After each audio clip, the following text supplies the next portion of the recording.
Kicking off this week, we're looking at Sam Cosgrove at number 20.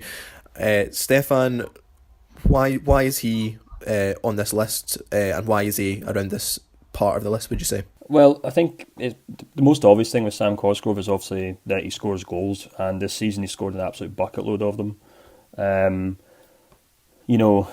Finding a goal scorer at any level of football is probably the hardest, the most valuable thing you can get in the sport, and in Cosgrove, Aberdeen have managed to find a young striker who, has just seems to have just kind of came from nowhere and turned into this most consistent and reliable kind of avenue for goals that you could probably ask for a club like Aberdeen.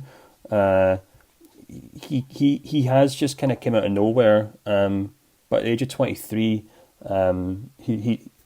it's very complicated because before Aberdeen, his career didn't really suggest very much. He was playing, I think, at maybe conference level in England. His goal scoring wasn't very good. I think he had maybe a one half season or full season at Aberdeen before this one, and he just wasn't really.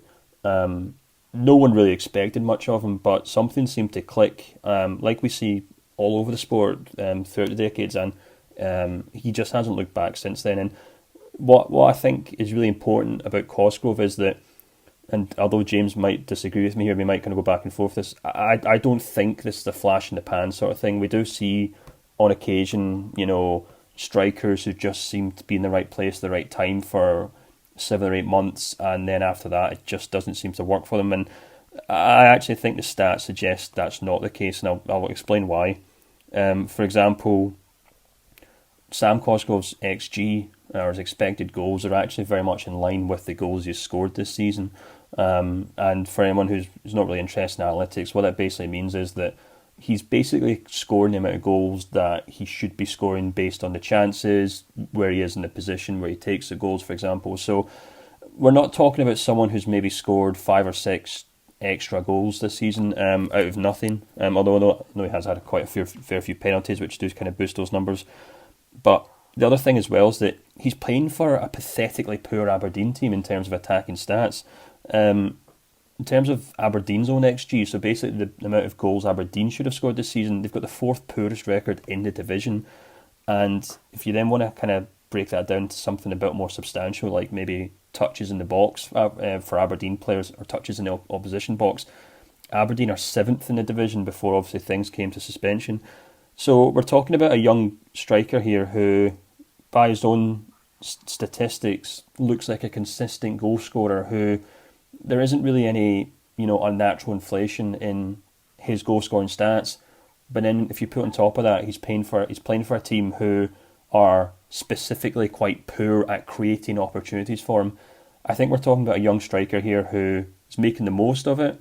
And he certainly isn't, for example, there are probably plenty of examples of players in the Premiership over the years who have benefited from being maybe a very average striker in a team that create a lot of chances, and they just happen to be very good at finishing off those chances, and at the end of the season they look fantastic. But if you actually dig through into it, you see, well, you know what, he's basically standing on the shoulders of a very good team.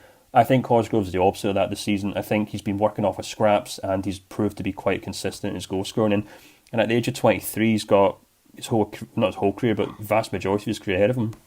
I've got a feeling, James, you're going to disagree with this. Yeah, I definitely take issue with the fact that he's consistent. I don't think he's consistent at all. I think he's a very streaky player. I think that he has runs where he's scoring like a goal a game or even better for maybe a dozen games or so, and then he just tails off. Like last season, he had a slow start. Then from about November to February, he played 11 league games, scored 12 goals, which is obviously good. But then another barren run. It was only from late February until the end of the season, he got 3 goals in 12 games. Then at the start of this season, again, excellent start off. But then in his last 17 league appearances, he scored 4 goals. I think he's really, really streaky. Now, obviously, some of those are off the bench, so there's a wee degree of mitigation there. But this is by the turn of the year, he was getting dropped for Curtis Main. I'm really not convinced by Sam Cosgrove yet. I think when he's on form, he's obviously a very good player, and I do agree with you, Stefan, that Aberdeen's they're not the most creative team, and so he has to work hard in order to fashion opportunities for himself. But I actually think that while at times he's been brilliant this season, there's also been a lot of times where he's done absolutely nothing. And I'm really not convinced by it. I think that, should someone come in for him in the summer, I think Aberdeen this might be time to cut their losses with him. I mean, I think, as I say, it's strange because, and I know it sounds incongruous because he's got a lot of goals, but I don't think he's that good a goal scorer. I mean, he's had a few brilliant goals throughout this season, and that deserves credit, obviously. But I just think in general, I mean, like you say, a lot of his goals come from penalties. He doesn't really hit that many shots in open play in general. I mean, in the last 485 minutes of league football, so that's going back to since the 21st of December, he's had 7 shots, which I don't think that's, for a striker, that's a pretty woeful return. So while I think that there's obviously promise there, and we've seen from some of the runs that he's been on that he can be very, very good on his day, I just think he seems to be one of these guys who's like a confidence player in that when it's not going well, I mean, he can go on barren runs at stretch up to a dozen games. See, just looking at the stats as well, Aberdeen's XG overall this season is 30, right? And they've scored 40 goals. So maybe that's a kind of representation of Cosgrove, as you say, both of you have kind of alluded to, as a player that he's playing in a team where, yeah, a lot of his goals might come from the penalty spot, but he's still got to be that guy that can create something from nothing or pop up and get that goal.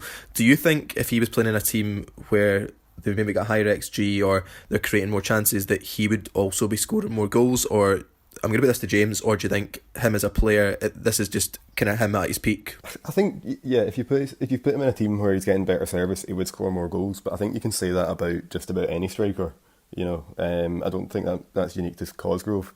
I mean, I wrote something at the start of the season, basically, outlining this theory that I've got about him. I mean, I had some Aberdeen fans that weren't too happy with me at the time, but I don't know. I think that as time's gone on, as his form has dropped off again, now all these question marks remain over him at Aberdeen about whether or not he should even be first choice striker. And I think for anyone where Curtis Main, who's a decent player, but if Curtis Main's forcing you out of the team, then that must surely raise concerns. Yeah, let me just push back on that a wee bit. I mean, I do actually concede that James is right in saying that Cosgrove's goal scoring has kind of dropped off after the new year. But all I would add to that is that Derek McInnes basically predicted this.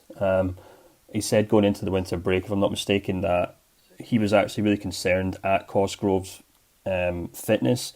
Not really fitness, that suggests it's his fault, but he was basically suggesting that he was beginning to look quite jaded because of the sheer amount of pressure and how much the squad were relying on him. And he was basically having to play week in, week out as this kind of roving target man. And McInnes himself said he really wanted to offer him some sort of break after New Year because he was expecting Cosgrove to tail off because he had such a heavy first half of the season. And he was correct in saying that. I mean, I think he was also he had a couple of games off from suspension, but Curtis Main came in, didn't really do anything, and Cosgrove's basically had to slot back in probably quicker or more so than McInnes would have maybe hoped so, because Main simply can't do that. And if you actually look at Aberdeen's form after the winter break, it has kind of dropped off, and it's corresponded with the fact that Cosgrove's goals have dried up. And again, I think that just kind of illustrates that if Cosgrove isn't scoring goals, Aberdeen aren't winning games. And if Cosgrove is jaded and basically run out, then that's a huge problem for Aberdeen because they don't have someone to replace him. On top of what you just kind of said there, Neil, in response to that, what I would add is that, James mentioned shots and things like that, and he's right. But again, I think that actually is more to do with the fact that he doesn't get as many chances at Aberdeen as he would perhaps at a bigger club. And I'll try and illustrate this with some stats. For example, this season in total, Cosgrove's touches in the box are 78. To put it into perspective, Alfredo Morelos has 163 for Rangers, Edward has 160 for Celtic, and James Forrest has 153 for Celtic. Joe Aribo, who is a roving midfielder for Rangers and at times has even played a bit of a defensive role, has 114 touches in the box. So we're not talking about a striker here who is constantly receiving crosses or long balls or even decent passes into the box and he's making an arse of it. we're talking about a guy who's really, really working off his scraps here. Scott Arfield has more touches in the box this season than Cosgrove. So I think, by no means am I suggesting that he's the complete forward and that he is going to be playing up front and pushing Harry Kane out of the England squad by any means. I think Aberdeen is his level. I just think there's a lot of good to go along with some of the stuff that James has had, and I think, like I said, at 23, he can only get better.